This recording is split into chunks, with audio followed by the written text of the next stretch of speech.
Okay, now we want to develop for you some of the case histories that we promised you earlier on in this tape.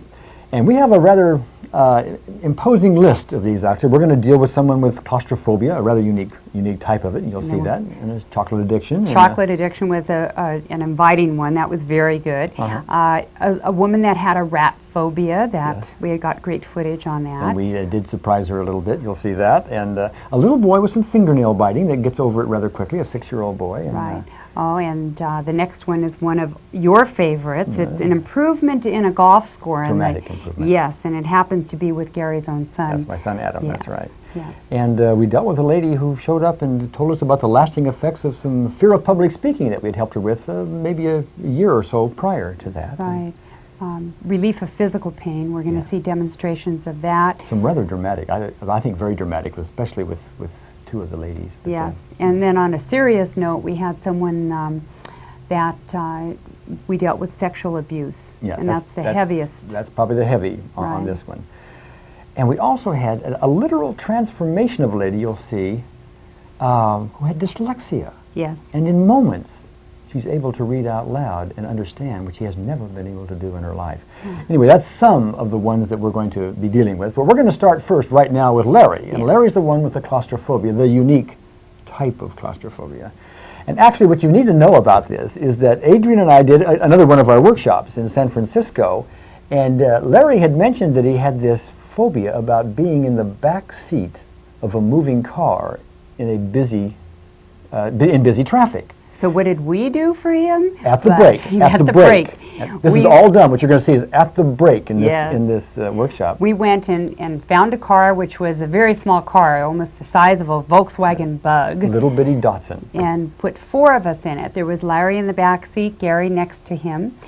His friend Tony was driving, Larry's and I was friend, and I was sitting in the passenger seat in the front seat with the camera literally in his face, because the car was so small. I was literally in his face with the camera. I want you to imagine this. He's sitting back there, and this is his worst nightmare.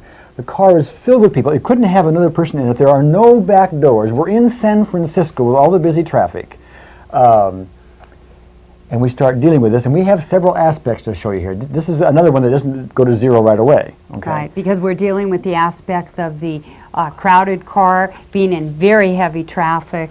So there's many things that are coming up. Yeah, and his intensity tends to come up and then go down a little bit. And those are all evidence, by the way, of some aspects showing up. And we don't always know what the aspects are. We're not always able to put words around them, and neither is the person involved. All they know is how they feel, and so we keep getting the numbers. And anyway, he ends up with, in his words, I'm a 0 now. Couple of things. One more thing I think is really important for you to recognize here. I want you to notice how we are ever mindful of not causing Larry any pain. We do not do anything like, go confront your fear and use courage and let's go out and do it anyway, Larry. We don't even start the car until he's ready. We don't move the car until he gives us permission, until he says he feels ready to do so. And that's the way it works with these processes. So you'll notice that, in this particular vignette. Let's watch Larry. Let's watch Larry. Start the car up yet, Tony, and you probably want to get over here, okay? See now. Okay. Now on a scale of 0 to 10, now the breathing gets heavy. Okay. Now you know what's going to happen, or it may happen. See, now it's closing in. Okay. Okay. If I were to close the door, would it be worse? No. Well, I don't know. Okay. On a scale of 0 to 10, what is your emotional intensity right now? I would say probably a 6. About a 6. Yeah. Okay.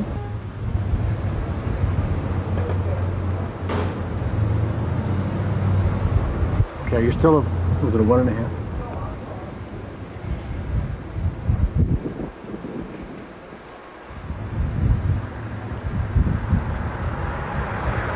At the moment, I would say it's probably a 0. Okay. Yeah. Tony, start the car up. What would happen if the car moves? Okay. Well, okay. we will move the car. We'll start the car up for now, and tell me if it goes up. Okay. Remember, we're not into pain here. No. This is not confronting your fear. Go ahead. Oh yes. Okay. Is it going up at all? No, but my logic tells me it's not moving either. Okay, we're not dealing with logic right now. We're going to get to your emotion, okay? Now it begins. Okay, don't move the car. No, again, I won't panic. I mean, I'm not going to yell or... Yeah, but I don't even want to move the car. Tell me on a scale of 0 to 10, what is your emotion right now? I'd say a 4. You'd say a 4. Yeah. Okay.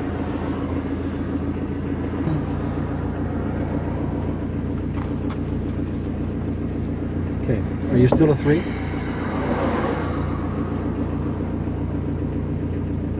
I'd say about a 2, 1.5, 2. Okay. Is that low enough so that we could go ahead and move and you would notice a difference? Well, we can try. I'm willing to try. Okay. But Tony, I want you to stop moving the car the minute he has any kind of reaction that we ask you to, okay? How is that? It went up a little fraction. A little fraction? Yes. Okay. Mm-hmm. As I do any of this, does any of these particular points mean any more to you than something else? Well, no. Oh, Do you feel anything when I'm doing a particular point? yeah, it hurts. Okay. Now, on a scale of 0 to 10, what are you right now?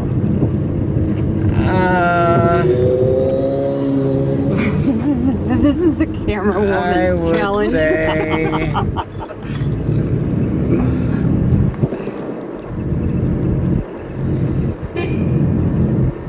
4, a little less than 4. What would you normally be? I think I would be a 10, but I'd have to get out. You'd have to get out. I'd have to get out. Tony knows He wouldn't be in the car. Put it right No. there. How are you now? I know I'm poking on you all the Good. place, but are you? Good, yeah. Yeah. Okay. I don't feel, I'd say it's 0. 0. Okay. 0 now. Again. Okay, and Tony, he would be a 10? Ordinarily? wouldn't Oh, I wouldn't be He here. wouldn't be in the I car. wouldn't be in the car. Especially You on would a never road have like start. This is A worse half than a block. side street. A half a block, I would have been out. He would have found some reason to get out. What would have happened to you physically? I mean, stomach stuff or? No, just the fear, just nerves, and the terror of a crash, being penned in, not being able to get out. Oh, okay. And it's a 0 right now? It's a 0 right now.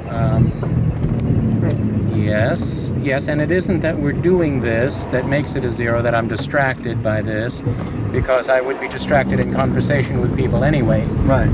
So if that distraction were going to work, it wouldn't matter what the distraction Except that was. if you were in a car, you would be like this before. You would be unable to be in a conversation. Right, I'd be speechless. He'd be. Okay. He would just yell, "Stop the car! Stop the car! Stop the car!" and get out. Okay. What you need to know, Yeah. Larry, is the chances are very good that what we've just done is permanent.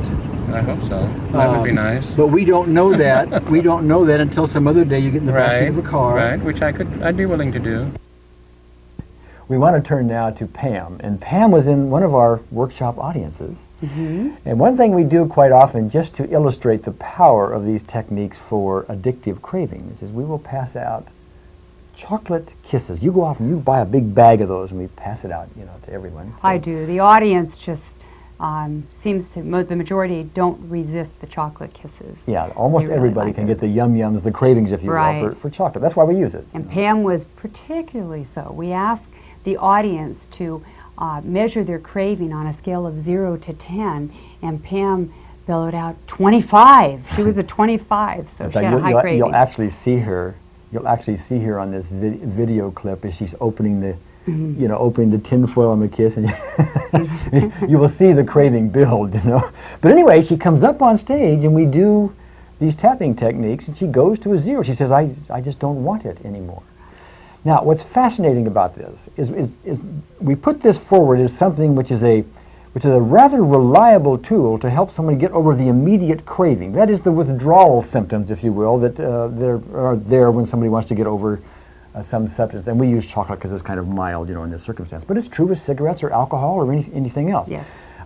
It takes the immediate craving, and people just simply don't want it. And it just takes moments to do. It's a big help if you want to get over something and you're serious about getting beyond an addiction. However, once in a while, like maybe 5% of the cases, maybe 10%, but something like 5, we'll do this procedure once or twice with people, and they'll just get over their addiction, and it never comes back. It's Now, amazing. It really is gone. We've Yeah. had that report from some people. yeah, we're not advertising that to you and telling you to rely on that, but we are telling you it does happen. And I happened to see Pam's husband 3 months later, Right. and he said, "I don't know how to explain this to you, but Pam has not had one piece of chocolate in the last 3 months," which of course is unusual for someone who gets to a 25. Usually you need rather to quickly, repeat the process for the craving, Yeah, but usually. it's happening. But at any rate, we're going to tune in now, and you're going to watch Pam, who I think you will really enjoy because she has quite a personality. So watch this. Good. Okay, what I want you to do now is I want you to take your chocolate unwrap it, and I want you to smell it. With the purpose, don't eat it, with the purpose of getting your desire for it up. Right. Now, yeah, there we go. Now what I'd like to have you do is just take a little tiny bite of it, just the little edge of it. Just take a little tiny bite to kind of just tease your taste senses a little bit. Okay? Too big a bite. Pam, on a scale of 0 to 10 now, what is your desire to finish that chocolate right now? I want to get to 25. On a scale 25. It's 25? Okay. Okay, now I want you to look at that chocolate and think of how wonderful that would be, and I want you to just tap right here on your eyebrow, okay? Think of how good that would really be, okay? Tap on your eyebrow. Now on the side of your eye. On the side of your eye. 80% of your issues can be addressed by what I just gave you, which is written up in here. What's yours, Pam? I was going to go about a 4. Where is it now? I mean, no, it's a 4. It's a 4 now. Right now? Well, come on up here, would you? Would you come up? Yeah. Bring the chocolate. Bring the chocolate, would you? 25 go for it. Okay, the question is, does he just do once and that's good forever, or just repeat it several times? It will depend on the issue. With the addiction part of it, now you usually got to do it a lot of times. Once in a while, not. But usually over and over and over again. Is every time somebody has the craving for something, which comes up, they did it, and they don't have the craving anymore. A great tool to use if somebody wants to give up smoking, and they're serious about it, but they keep getting the monkey on their back. You just do this, and you don't want the cigarette anymore. Okay, once you've found your combination. Some phobias, boom, one time, and it's it. That's it. Okay, so it varies. How do you feel standing up here? Fear of public speaking? I did. I'm okay. Do you usually have fear of public speaking? Yes. Yes. On a scale of 0 to 10, how do you feel now about standing up here? I feel fine. I mean, you have a 0 intensity about... 0. Okay. Yeah, I'm okay. Okay. Now, we're going to deal with this. You're about a 4 still? Probably less now. Probably less. What's your number now? Oh, probably 2. Okay, smell that. No. No, smell it. I did. Oh, smell it. No, I don't. Try to get it back up. I want you to get back up above 2, okay? Go, yum, yum, yum, yum, yum. Oh, yum, yum, yum. Well, I'm sorry. No, it's okay. Maybe a fresh just one. want you to, Pam, Maybe if I had a I didn't hear it. I'm sorry. a fresh one. Oh, I got one right here. I got a fresh one right I here. took a bite out of that one. Part of it's opening the wrapper. Oh, you want... All right, you hold this. All right. Yeah, it's like, it's part of the addiction. What's your number right now on a scale of 0 to 10? Oh, it's getting up there. Oh, it is good. Okay. I'm kind of embarrassed. Okay.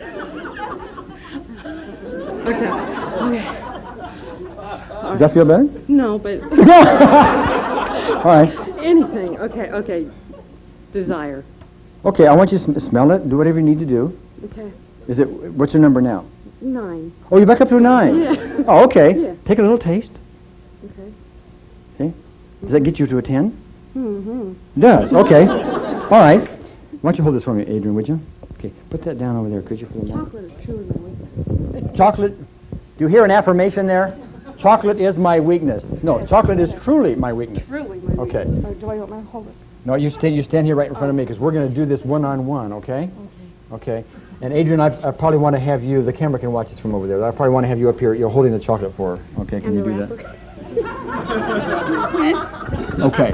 Sorry. Okay, I want you to do this first of all, okay? All right. Even though I have this difficulty with a challenge with chocolate.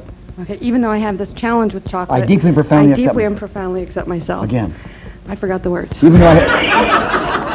Even though I have this challenge with chocolate. Even though I have this challenge with chocolate, I deeply and profoundly accept myself. One more time. Even though I have this challenge with chocolate, I deeply and profoundly accept myself. Okay. First of all, I don't know if it's going to work with her or not. Okay. I really don't. But I'm showing it to you to show you how the whole process works. Okay. Okay. I want you to look at that chocolate. Think how good that is. And I want you to tap it in your eyebrow. Well, there's something about her holding it up. Oh. What do you want? Here, let me hold it. You hold it. Okay. All right. All right. All right. Here. Over here. Why don't you look at that chocolate while you're doing it, huh? Yum, yum, yum. Yum, yum. Okay, under your eye. Okay, here, I'll do it here. On your collarbone right there. You can stop here. Okay, raise your arm up for me.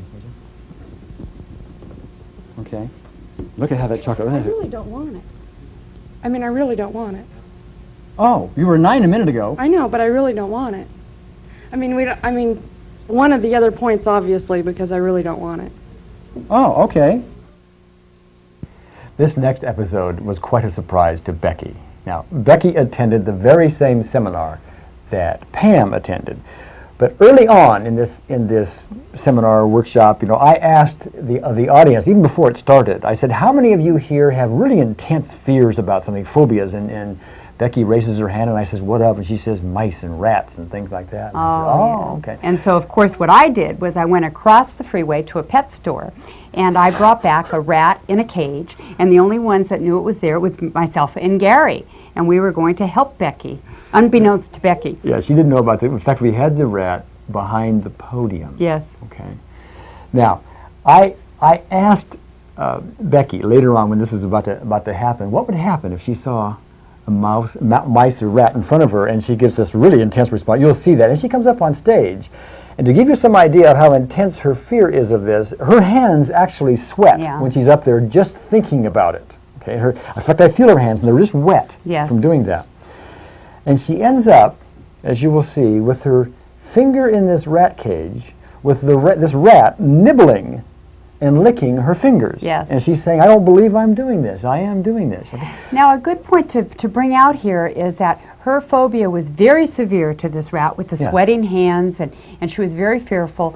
But indeed, it was a very easy process to get through. There weren't aspects, there weren't layers there. This is a good example of how quickly it happens sometimes. It just really, we just did a couple of rounds of tapping, and that was about it. Right. And the next thing you know, after the seminar, she was so enthralled with her freedom that she after the seminar went and put her finger in this rat cage. Enjoy Becky. Yes. What would happen, Becky, if I put a mice or a rat on your table right there? I would probably knock over the table and get the hell out. I mean, I want to be away from this thing, and the blood would go from my head, and I would probably scream, and I would want to not be in this room until I knew somebody physically removed this thing and it couldn't get back where I was in the same room. Okay. How long have you had that? I think all my life. Okay. As long as I can remember. I don't know if I'm going to be able to help you out, but I want to point something out to you. There is no rat here, right? Anybody see a rat or a mouse or something like that? Right? Okay. So you would think because there is none that Becky really couldn't have any progress, in that, because it's not here to test. But that's not true, because as long as Becky thinks about that, and we treat it, assuming the combination I find for her is appropriate, and I don't know that yet, so we got about a 50-50 chance here, actually. Well, you want to try it? I would love to. Why don't you come on up here? This may be the last time you ever have to deal with mice and rats, but maybe not. I don't know. Okay. I already broke out in the sweat just talking about it. Oh, you did? Yeah. Okay. All right. What I want you to do now is first of all, on a scale of 0 to 10, as you think about if there were like a rat right here, what is your anxiety right now about thinking about a rat or a mouse? Well, he's not right here, so... As you think about it, you think about it right there. Think about that, and there it is. 10. It's a 10 as you think about it. Yeah. Okay, all right. Well. Now, why? Get no feel. Yeah. It's something like that. Okay, I want you to do this. Even though I have this challenge with rats. Even though I have this challenge with rats. I deeply and profoundly accept myself. I deeply and profoundly accept Even though I have this challenge with rats. Even though I have this challenge with rats. I deeply and profoundly accept myself. I deeply and profoundly accept myself. One more time. Even though I have this challenge with rats, I deeply and profoundly accept myself. You need to take your glasses off. Is that okay? Yeah. Okay. Okay, I want you to think about the rat. I'll just say rats, and I want you to tap right there for me, okay? Should I bring him closer? Yeah. You tell me when to stop, okay?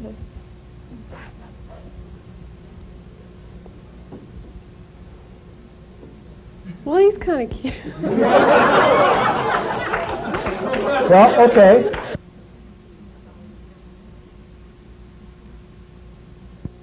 After the seminar, Becky was so intrigued with the freedom from her fear that she tested it out to see if it was too good to be true. And remember, just a short while ago, she was so fearful of rats that she would have run out of the room. Oh, it's licking my finger. Yeah, I can't believe I'm doing this, really. I am doing this. This next case involves a little 6-year-old boy who quits biting his fingernails. Yeah, and this little boy actually was the son of a psychotherapist who was attending a workshop put on by Dr. Callahan, and we were at that same workshop. Yeah, and you'll see he has the little boy in his arms, and we're trying to describe this process, and he asks his son, so what did you do, or something. And he was so innocent. He said, I tapped and I hummed, and he was Whatever. just so innocent with it. Yeah. The important point here is this little boy has no preconceived idea whatsoever about what should or shouldn't work. He has no concept of this.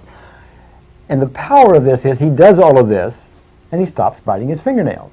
And I think that's really delightful to watch, because a lot of people, some people have the view, by the way, that the reason some things work is because you have to believe in it or something like that. And there may be something to that, but it's not true with these processes. These processes will work whether you're skeptical about it or not, or whether you haven't the slightest idea of what it's all about, like this little boy. Right. So anyway, this is short and it's brief and right to the point, and it's delightful to watch. So here it is. Just got some basic introductory stuff and been working in my practice with a lot of success. And one of the things that I noticed with Stephen, who is now 6, he is a twin, is that as long as I can remember, he would be biting his fingernails. So one of the things that I did, well, Stevie, why don't you say, what did I do? He taught me how to stop. He taught me how to... What did I do? What did you do? Show him what you did to stop. And I hummed. And that's all I remember. And then what happened with your fingernails? I stopped biting them. Show your fingernails. What he did is he used to bite his fingernails all the way, I didn't even know what it's called, but I mean where there was no, what's the outside called? Whatever that is. And then I didn't even really know, I wasn't really expecting anything, except it was about 10 days, 2 weeks later that my wife usually cuts their nails. And we looked at Stevie's nails, and they were really long, and they had never been long before. And Stevie said, "Daddy, don't you know why you taught me how not to do this anymore? I just do this." All right? Okay. So that's the story. Say bye to everybody. Bye.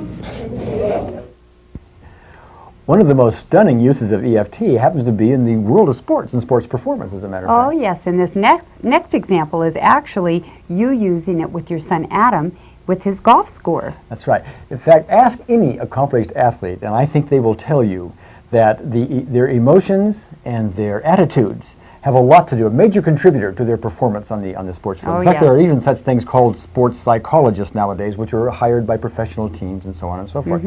I cannot think of a more powerful tool to use, because what this does is neutralizes negative emotions. And if you're on the golf course and you're thinking negative thoughts, it actually builds a little tension in your muscles, which has something to do with your timing, and timing is everything in sports, especially golf.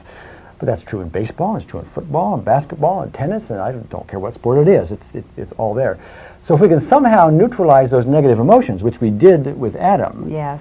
don't be surprised if you don't have a major change in what's going on in your performance. Now, Adam is not an accomplished golfer. He likes to play a 9-hole course, and his typical, and you'll see we have an interview here, his typical score is like 55 to 60, which we figure is about a 57 on average, something like that. A lot better than me. And me, as a matter of fact. I haven't played golf in a long time. And all I have him do here is a very shorthand version of these techniques before every shot. Now, you're going to see film here, and we're going to show the shorthand version before the first shot. But after that, we're going to show you a few more shots, some good, some not so good. And then we sit down at the end of this, and there's a rather dramatic change in what happens with his golf score for the first time ever. It's really something to watch, so here it is. Okay. You've shot this course before? Yes. Many times? Many times. How many times? 10 or 15. 10 or 15 times. And your average score is in the mid-50s? Around there, maybe a little more.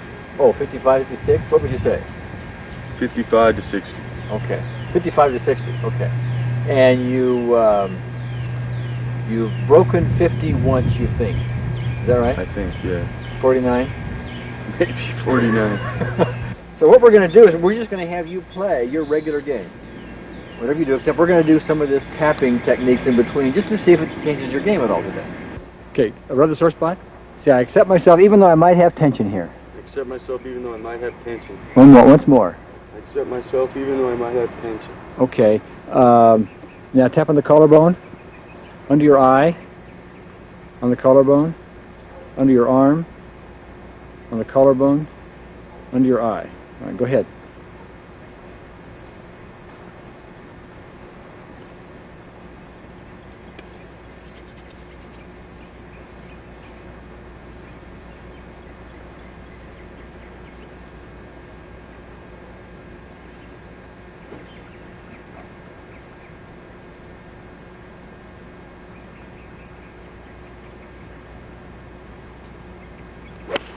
Oh yeah, you get up there.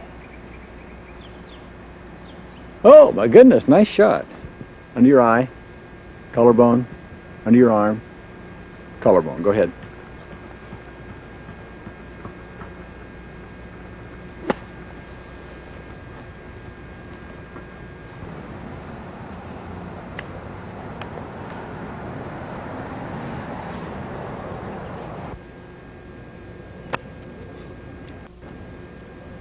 This is his fourth shot on this par 3 hole. Hole number 7. Now we finished the 9 holes, and you totaled it up. Yes, I did. And what did you get? 42. To be complete here, Adam and I tallied the score after what you just saw on this tape. And the actual score was not a 42, it was a 43, so I wanted to make sure we were square on that. Nonetheless, that is a 14-stroke difference from his average score of 57. That is dramatic, on 9 holes, by the way.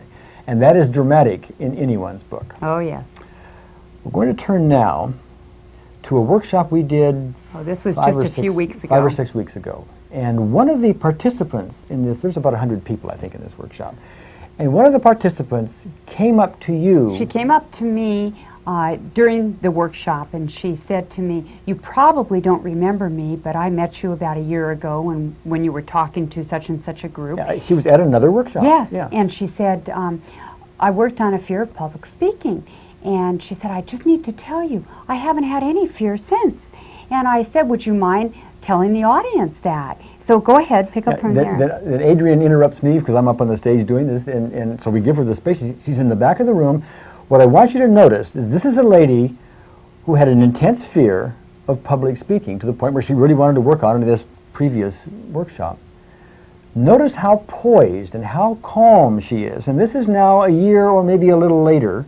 And she has done no tapping in the meantime. We had this one session with her one time, and here she is as calm and relaxed and as poised as she could be. This gives you a good example of how permanent and how well these processes Very hold, good example. You know, so watch this one. Cheryl just came up to me and said, and asked when we had spoken to the group last, I said, I don't know, 2 or 3 years ago, and she shared with me this. Would you say, Cheryl? I was in the group when you went to the CCC office in Santa Clara. And you did the tapping on me for the public speaking. Oh, okay. Oh, yes, I remember that. Yeah. Right. And I don't have that problem now. Oh, good. All right, great. And I was just sharing that with it. So yeah, it did last. After the workshop, 3 women had come up to me, and they had some issues that they wanted to work on. And so I brought them on up to the stage to see Gary. And Gary, why don't you tell them what happened? Well, 2 of them had already been on stage, actually, earlier in the workshop, and they had dealt with some physical pain. One of them had just a dramatic change. You'll see her talk about that. She was in an accident like 10 years ago, and she could not move her arm very well. In fact, she was talking to you about something about how hard it was to move her arm. This is not on the tape, but it's something she told you. Yes, afterwards, after you had worked with her pain, I went up to her and asked how she was doing, and she shared with me that with great emotion, for the past 10 years, she had not been able to raise her arm high enough to put deodorant on, and said that she just felt so emotional that now she could actually move her arm that way. Now she does this. Yeah. The other lady had almost an identical physical pain. They could not move her shoulder up, and we worked with her some more. Right. She had gotten her pain on stage from an 8, I think, to about a 4, and then it went down to a 3. And we got it down to a 0 where she can't even move it.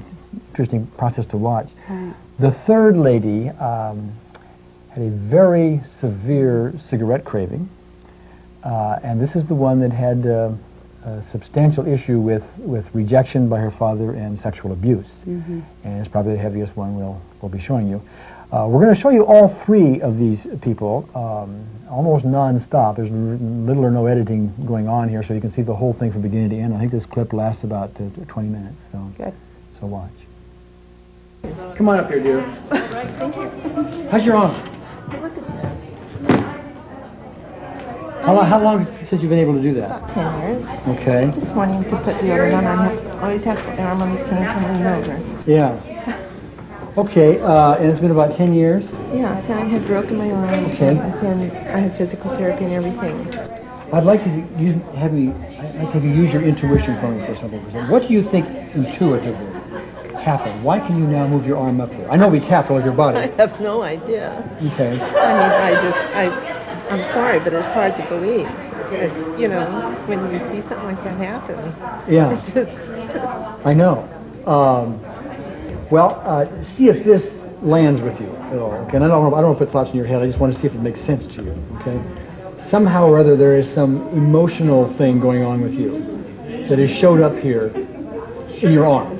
Other people, it shows up, you know, in their stomach or whatever, their vision or headaches or whatever the case. My guess is it probably showed up here, and we released that by doing the tapping. I don't know this. This is my speculation from experience. I was told that my arm was separating from my shoulder. Some type of something or another. I don't know. Okay. I had broken it at one time, and then. Okay. What is interesting is, quite often we can have you take X-rays, and the doctor can show you this is happening and that's happening, and that's why you're having the problems, and so on and so forth. Yet we'll do this tapping, and we'll have an experience like you just had, which is nothing short of, in your view, miraculous, I would guess. Okay. And yet it's not explainable through X-rays and other medical technologies. My guess what happened is that you were storing a lot of emotional stuff, and it's just showing up here, and we released that. Whatever it was. Yeah. Thank you very much. Okay, good. All right. How's your neck? Well, I'm about a 3. I want to know if we is it coming back again? No, we were down to a 4. Oh, come on up. We'll see if we can do some more. Okay, we were down to a 4. It's getting a little better. We were down to a 4. Now it's a 3, and I want to see if we can. Okay, well do this for me. Move your arm in such a manner where can you get above a 3 if you want to? Oh, can I get worse? Oh Yeah, if you want If I to. aggravate it, I'm. Okay, now I don't want you to hurt yourself. Okay. But can you get to, let's say, a 5 or 6 without hurting yourself? Can you? Right. No, is that a 5 or 6 right there? Okay, let's deal with that, just so you know where that is, but that doesn't cause you damage. No. Okay, awesome. I accept myself, even though I still have some of this pain left. I accept myself, even though I still have some of this pain left. Again. I accept myself, even though I still have some of this pain left. Even though I still have some of this pain left, I deeply and profoundly accept myself. Even though I still have some of this pain left, I deeply and profoundly accept myself. Okay. I want you to say this word. Say this remaining pain. This remaining pain. Keep saying it as I do this. This remaining pain. This remaining pain. This remaining pain. This remaining pain. This remaining pain. Now look at me. By the way, did that hurt you to do that? No. Okay, look at me. Close your eyes. Open your eyes. Heart down right. Heart down left. In a circle. Other direction. Happy birthday. 1, 2, 3, 4, 5. Happy birthday. Okay. And this remaining pain. This remaining pain. Keep saying it. This remaining pain. This remaining pain. This remaining pain. This remaining pain.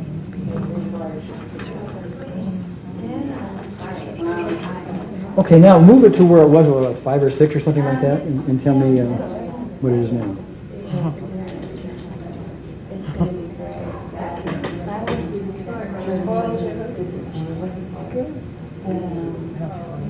You don't feel anything? Move it right to where it was, right exactly where that was, that 5. That was about right there, right? You feel, is it a 0 now, right there? Okay, now is there a way you can move it in a more exaggerated way and get some pain without damaging yourself? Does not hurt. Does not hurt. Way up like that. Go way up like that. Does that hurt? Probably a 1. I mean, I can really. It's a 1. Okay. Really, like, try to. Then move back. Move it back. Try to make it. I don't want you to hurt yourself, damage yourself. Right there. But do what you can do. Right there, it forces it to a 2. To a 2. Okay. Well, let's just deal with that. Maybe we can get the rest of it. Okay. So even though I still have some of this pain left, Even though I still have some of this pain I left, deeply and profoundly accept myself. I deeply and profoundly accept myself. Again. Even though I still have some of this pain left, I deeply and profoundly accept myself. Once more. Even though I still have some of this pain left, I deeply and profoundly accept myself. This remaining pain. This remaining pain. This two pain. This two pain.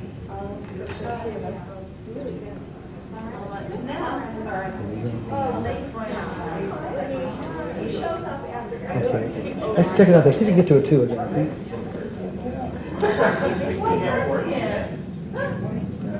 Okay, it's all gone. Now remind me, Cindy, how long have you had that? 3 years. Oh, that was right. 3 years. Have you ever been able to do that in 3 years? Not this high. Okay. Well, have you ever been able to do it without any pain? No. Oh, okay. And I'm curious what kind of help you've had. Chiropractors, medical doctors, surgeries? Therapy. Physical therapy. 3 years. Okay. Done by an MD, a physical therapist? Yes. By an MD? Mm-hmm. Oh, okay. All right. And have you had... And a physical therapist. And a physical therapist. Have you had anything like this in those 3 years? No. Result like that? Okay. I haven't. Okay. Anything else we can... There's nothing else I need. Give me Okay. Thank you. This All right, is great. wonderful. Okay, Cindy. Well, I took your phone number, so Okay, I'll call good. you. All right, great. And I'll walk around town tapping. Do it. Thank you very much. You're welcome.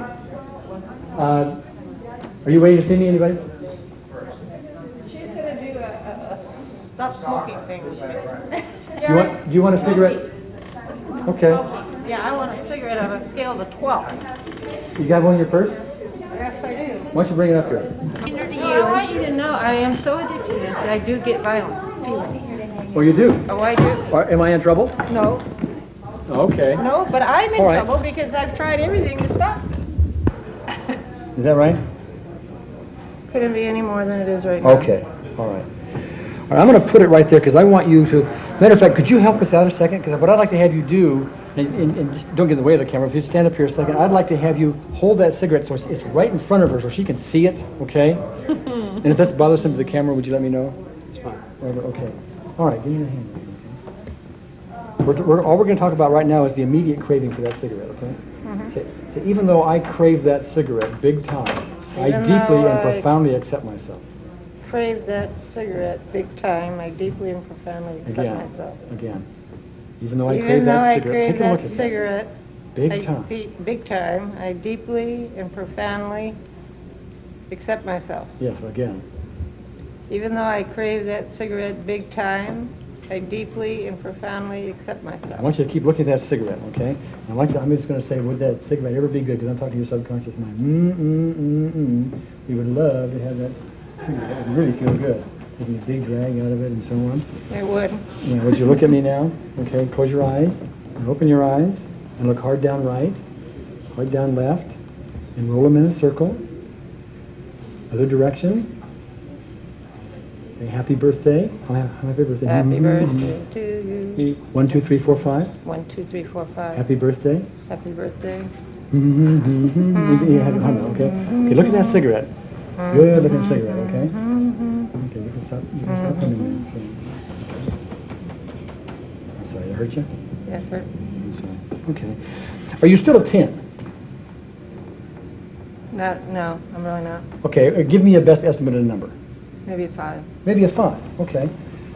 So even though I still have some of this craving left, Even though I still have some of this I craving deeply and left. profoundly accept myself.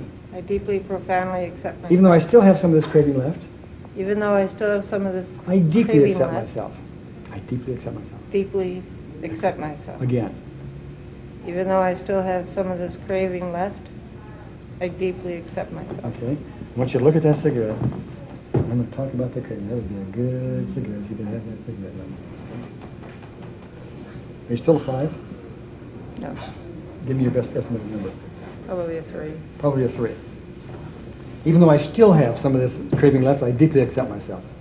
Even though I still have some of this craving left, I deeply accept myself. 2 more times, quickly. Even though I still have some of this Craving left. I deeply accept myself. Even though I still have some of this craving left, I deeply accept myself. Okay, take a look at it. I want you to put a little closer, okay? Really keep it tuned in. Look at the cigarette. I don't mean to hurt you. I'll take it a little lighter here.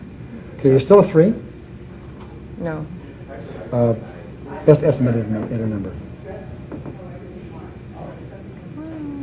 Probably a 1 or 2, really. Okay, I want you to take a dry drag off of it. Okay, would you do that for me? And see if they. What I want you to try to do is to try to get your craving for it up some. So take a dry drag off. And imagine how good that would be if you really had it. Good, huh? Is it still a 3? Does it get higher? No, it's pretty low. Well, let's just pretty do it. amazing. Here, hold this. Let's just do this and go around, okay? Even though I still have some craving for that cigarette, Even though I still have some craving for that cigarette, I deeply accept myself. I deeply accept myself. 2 more times. Even though I still have some craving for that cigarette, I deeply accept myself. Even though I still have some craving for that cigarette, I deeply accept myself. Okay, just go under your nose right here, okay?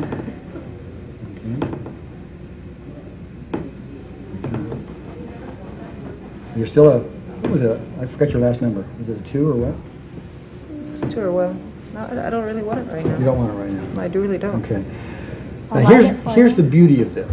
We have not probably broken your cigarette addiction. We probably have not done that. Although I will tell you, sometimes that does happen with one process like that. Chances are your craving is going to come back. But when you are serious about giving up the cigarettes, the biggest impediment in your way, as far as, in my experience, is overcoming the withdrawal. The monkey gets on your back, you may want to quit very badly, but here comes the withdrawal, which is really anxiety coming up. That's what it really is, and so this cigarette's your favorite tranquilizer, etc. Yeah. If you will do this tapping procedure every time, you will have happen what just happened here. You really won't want it for now. It comes back again, you do it again. But it's a great substitute, you know, while you're getting over the hump. And once you've done that, all anxiety that drives, you know, having a tranquilizer, which is what that is, subsides. The energy system is stabilized. And then you're over your addiction.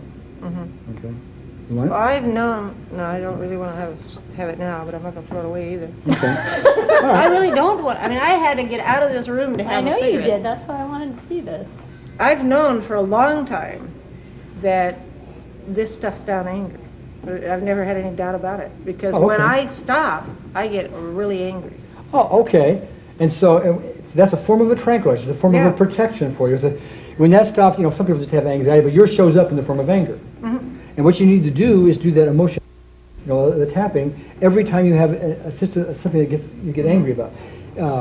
Is there, you don't even have to tell me what it is if it's private, but is there some circumstance when you think about it, you get big time angry? Oh, yeah. Can you tell me about it, or would you rather be private? Yeah, it's like smack, smack, smack ever since I was a kid. Oh, you know, okay, your real parent? Total abuse and rejection. Listen, and I'm angry about it. Okay. On a scale of 0 to 10, right now, how angry are you about that? I'm sad now. I get more sad than I do angry now. Does cigarette help quell the anger or the sadness? Both. Both. But mostly that. Right now, on a scale of 0 to 10, as you think about that, how intense are you with the sadness? A 10. You are right now? Okay. Even though I have this sadness, I deeply and profoundly accept myself. Okay, I will say it for you. I want you to hum it. Okay? Even though I have this sadness, hum it for me. I deeply and profoundly accept myself. So, even though I have this sadness, I deeply and profoundly accept myself. Even though I have this sadness, I deeply and profoundly accept myself. Okay. I will say it for you. You can accept yourself, even though you have this deep sadness. Okay? I'm going to just say deep sadness. Deep sadness as I do this, okay? Deep sadness, deep sadness, deep sadness, deep sadness, deep sadness. Deep sadness, deep sadness, deep sadness, deep sadness. Is it still a 10? Is it still a 10? No. Give me a number. 8. Okay, close your eyes. Open. Hard down right. Hard down left. In a circle. Other direction. Happy birthday. 1, 2, 3, 4, 5. 1, 2, 3, 4, 5. Happy birthday. Okay, deep sadness. Deep sadness. Deep sadness. Deep sadness. Deep sadness. Deep sadness. If it was an 8, are you still an 8? No. Give me numbers. 3. Okay. Well, you're in control, but can you name one incident that really gives you that sadness? Can you tell me about it? Or would you get all tense again? One incident? Mm-hmm.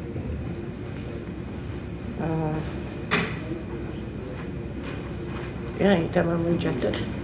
Okay, but Somebody I care about. okay, but I'm speaking about an incident in your past where the abuse occurred. But when you think about that, it gets to you. The worst one. My father raping me. Okay. Was it once, twice, or lots of times? A lot of times. Lots of time. Is there a most intense time that comes right to the top? Yeah. On a scale of 0 to 10, as you tune into that, are you a 10? Are you a 3? What are you? I'm nothing. I don't feel anything on it. Oh, you don't? Is that unusual for you? Yeah. Okay. The tapping is straightening out your energy system. That very intense thing is done there. Chances are, Veronica, what's going to need to happen, and we have to have time to do this, and I have to do it on the phone, but you can give me a call, and I have the ability to do this over the phone. Mm-hmm. We can take any of those events, and we will straighten them out. We will not change what happened in the past. I understand. But your emotional response to it is going to fade. You just won't be carrying around that baggage, to use that metaphor. Okay? Is there anything that you can think about that causes you emotional difficulty now?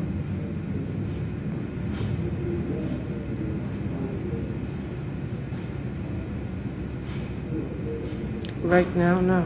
Okay. I spoke with Veronica over the phone a few days later to see if her heavy emotional issues stayed away. Here's how it went.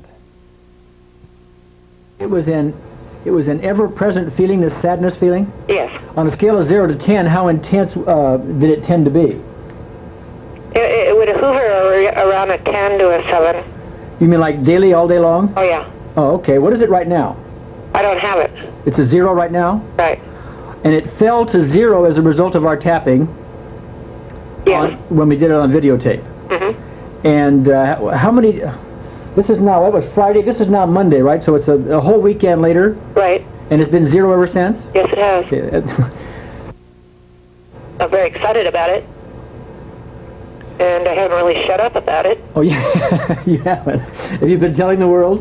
Well, not exactly the world, but my small nucleus of the world, yes. What we want to show you now is an incredible example of instant transformation. Mm. Adrian worked with Norma, who was actually a vet in Los Angeles who had heard of our work that we were doing with the emotionally disabled veterans down there, and came to see us because she had dyslexia. Yes. She had to read things 4 or 5 times her entire life before she could ever make sense of them, and would never read out loud. Right, and she even mentioned that before she would be able to read a story, a bedtime story, to her son at night, she would have to read the story 4 or 5 times to herself before she could even read out loud to her own little boy. Yes. And she had never been able to do what she ends up doing in this, and that is to pick up a newspaper article, read it, and comprehend it out loud one time. In fact, she even says at one point in here, I don't read out loud. Oh, that was, and I said, that was amusing, because I said, what do you mean you don't read out loud? And she said, well, I don't do that. Yeah. And I, Meaning, basically, I can't read out loud. That's right, right. Although she doesn't say it quite that way, it's rather plain in the context of what's going on. Yes. But when I say transformation here, I want to make something really clear. You will not see this transformation if you're looking for someone to do handsprings. Oh my God, I've never been able to do this again, and very now quiet. Look. She's very quiet about it. She's very subdued. She really doesn't, she's looking like, did I really do this? Yeah. You will ask her questions, and she'll just have this long response, a long silence before she answers, because she doesn't, and this is typical, by the way. This is very typical, and we're telling you this because people you work with or yourself, you may have some absolutely transformational things going on with you, and you don't quite know how to deal with it. How do you deal with a lifelong inability to pick up something, read it out loud, and understand it? You've never been able to do it before. That's right. Ever. And all of a sudden you did it. How do you digest that emotionally, you see? And so some people, of course, will do handsprings, and we do run into that, but most people do not. Most people just don't know how to respond to that very well. So what we're seeing here is actually the work that I've done with Norma, and you'll see her read, and she pretty much can't believe that she's doing it, and she's comfortable with it. I followed up with Norma and called her a few months after we had worked with her down there, and she shared with me, I said, how are you doing? And she shared with me, interestingly enough, that she's just gotten a new job, and in this new job she was required to read out loud. Part of the job. That's right. Which she could do with great facility. Yeah. This is dyslexia, by the way. And I don't want to put out here that either you or I are experts at all in dyslexia. Right. We have a phrase here which you've heard before and read in the manual. We try it on everything. And we're not going to say everybody who uses this for dyslexia is going to have this kind of a dramatic improvement, but it's very obvious here. It's probably more obvious to you than it is to her to begin with, and I really want to point that out. However, the question we're often asked when people see these dramatic results is, does it last? And here you have the example of this one session we had with her, just one, in moments, everything changed and she gets a job that requires reading out loud. You know?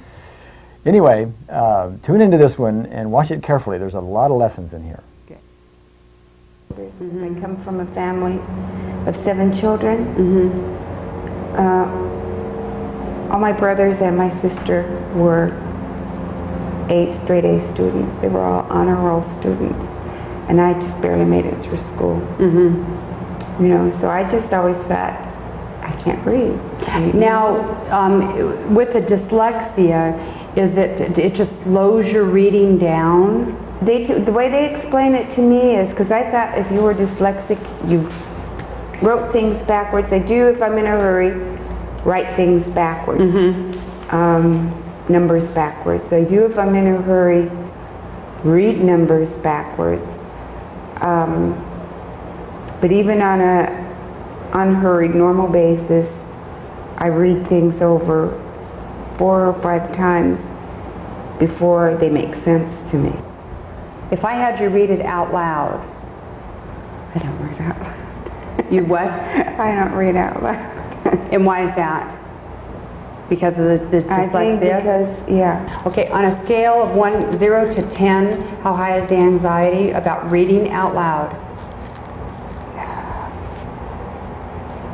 It really bothers me. It looks like a 10 to me, because I'm seeing your leg shake. Is that right? It really bothers me. Tap.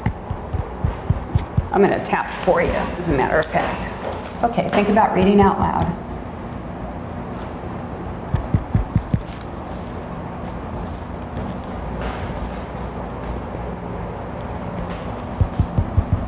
Think about reading out loud.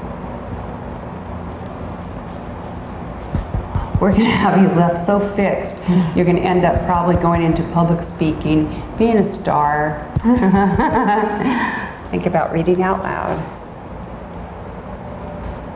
Public speaking has never been a problem for me. Isn't that interesting? But reading out loud is.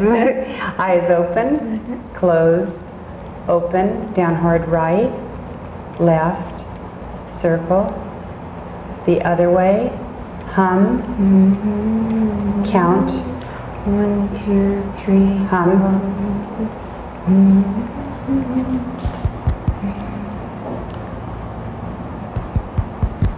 Reading out loud.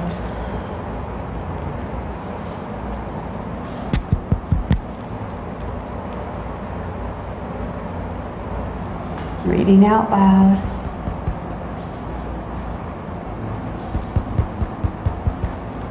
Okay. What'd you feel like? It's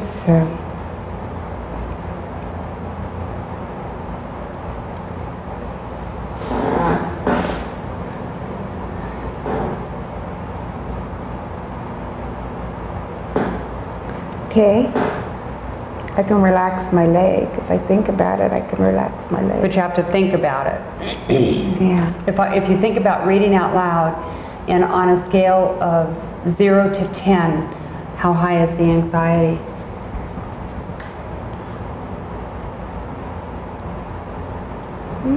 It's not bad at all. Yeah, I'm seeing that you're looking pretty relaxed. It's okay. You're all right with that? Yeah, I think I can. Do you have any anxiety about it at all? I wouldn't say none, but I would say it's not bad like before. I'm gonna still tap a little bit here. Okay. Okay. Are you feeling anxious at all about it? Okay. Let's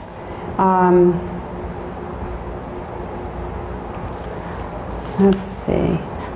Why don't we have you read. We started with the farmer's market thing. Let's continue with that so it's within some reason. And if you could read, the second paragraph is actually a full sentence. Could you read that out loud for me? 25 farmers will be setting up tables and selling their homegrown fruits, vegetables, and flowers on the 300 block of North Canyon Drive in the city's business district from 9 to 1. Okay. Is that this whole sentence? Yes. Okay, don't read it again. Okay. You were tempted to go back, I think, just then and read it again. Yeah. Right?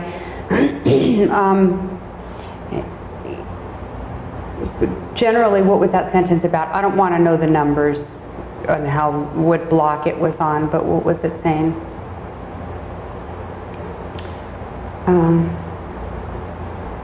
Farmers are going to set up.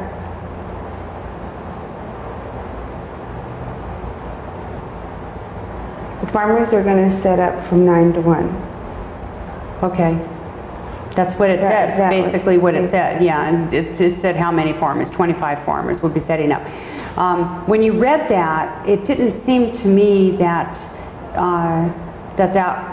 you had much of a problem reading that sentence. Did you feel that you did? I concentrated real hard,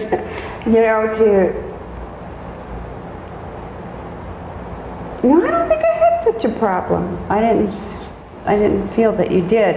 Would you normally have had a problem reading that out loud? Yeah. Have you ever been able to read anything like that easily and retain it the first time? No. No, I honestly haven't. You haven't? Okay, see, that's an indication to me that because of stopping the zzz in your system, that we're addressing the dyslexia. Wonderful, isn't it? It is. If you think about it, it is. I have never, I have a grown son, and even when I was reading to him the little children's books, I used to read them first, several times before I would read to him. How do you feel when we think about reading again? Okay. Okay. Let's go for the third paragraph. All right. It's a little bit bigger. Are you nervous at all about reading that? No. Okay.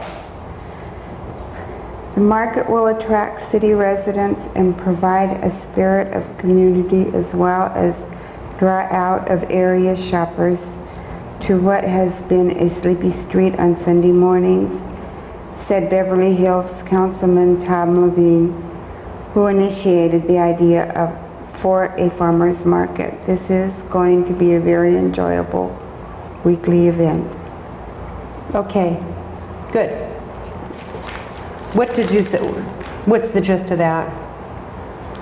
That it's going to bring out people on Sunday mornings. Good. I mean, basically, they say a lot of words to say just that. They'll attract a lot of residents and provide a spirit of community. How did you feel about the way you read that? Okay. I felt good about reading it that way. Did you have any apprehension about reading out loud? No, I didn't even get a queasy stomach. My leg hasn't even tightened up. Amazing. As I mentioned, we met Norma when we took a trip down to Los Angeles to the Veterans Administration down there. And our real goal down there was to visit with the emotionally disabled veterans that had been in the Vietnam era and all the war atrocities. And these men were most of them at least, were basically hospitalized for all these emotional traumas they had. We spent... we were there for 6 days, and this was by far the ultimate test of the procedure that we do, these techniques, because these men had been working on these issues for all these years. They've been in therapy repeatedly for, you know, how long has Vietnam been? Over 20 years. Yes. You know. And they were still having nightmares. They were even afraid to go to sleep at night. Some of them, they had insomnia. They were on very strong medication for the various items. They would cry and be visited with scenes, if you will, mental scenes of death, destruction, and pain. And it was the ultimate test. It really was. And we took our camera down there, and we filmed this. And what you're going to see on the next tape is an over an hour film clip of us dealing with 6 of these men with the most intensive issues. And you're going to watch these men as issues just melt right in front of them, and right in front of you, as a matter of fact. And it's one of the most glowing testimonials that we can give you to all these processes. And it's the most rewarding thing that you could imagine, having been a part of that. Yes.